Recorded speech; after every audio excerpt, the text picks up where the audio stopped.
পারিবারিকভাবে সচেতনতার জায়গাটা তৈরি হওয়া অনেক জরুরি। ধর্ষণের তো আমি সর্বোচ্চ শাস্তি চাই। ধর্ষণকারী যিনি ভিকটিম তার ছবি প্রচার করা হয়, যিনি অপরাধী তিনি অগোচরে থেকে যান। আপু, আমরা নারী দিবসের ভিতরেই থাকি। সম্প্রতি মাগুরাতে একটা যে ঘটনা ঘটেছে, ছোট বাচ্চা, ছোট শিশু, এটাকে একজন মা হিসেবে আপনি কিভাবে দেখেন? আসলে অনেক লম্বা পরিসরে বলার মতো বিষয়।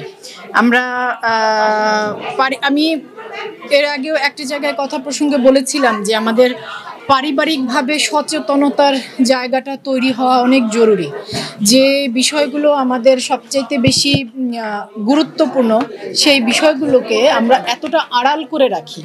যেমন আপনি যে প্রশ্নটা করেছেন যে ছোট বাচ্চা 8 বছরের মেয়ে, আমরা আসলে বহু পরিবারে আমাদের ছোট ছেলে মেয়ে নির্বিশেষে আমি বলবো, মানে শিশুদের উপর নির্যাতন বা চাইল্ড অ্যাবিউজমেন্ট বিষয়টা কিভাবে যে বলবো, পারিবারিক সচেতনতা অনেক গুরুত্বপূর্ণ। সেই জায়গাটাতে আমরা অনেক পিছিয়ে আছি। এই বিষয়টা আমাদের আলোচনাই হয় না।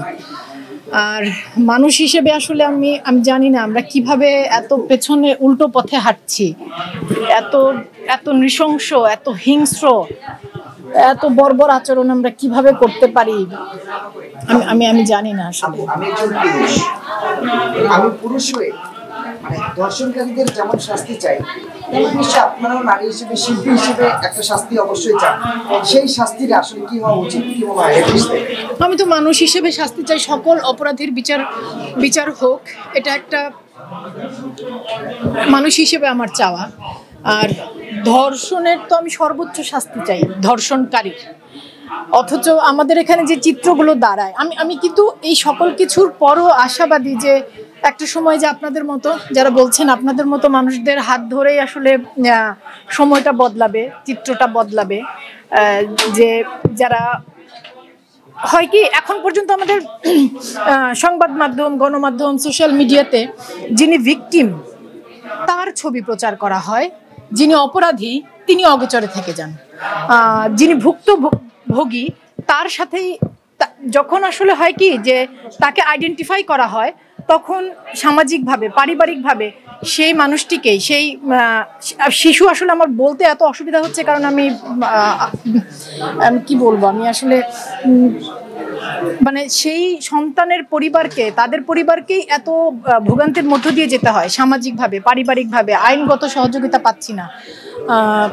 সেই সব কিছু মিলে আমাদের সবার আসলে একটু নতুন করে ভাববার সময় হয়েছে। আমরা একটু মানুষের মতো আচরণ করি। আমার এছাড়া আর কিছু বলার নেই। আর অপরাধীর, ধর্ষণকারীর আমি সর্বোচ্চ শাস্তি চাই, বিচার চাই এই দেশের।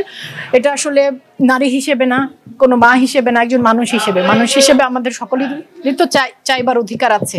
আমি তো এদেশের একজন নাগরিক হিসেবে এরকম অপরাধীদের আমি সর্বোচ্চ শাস্তি চাই।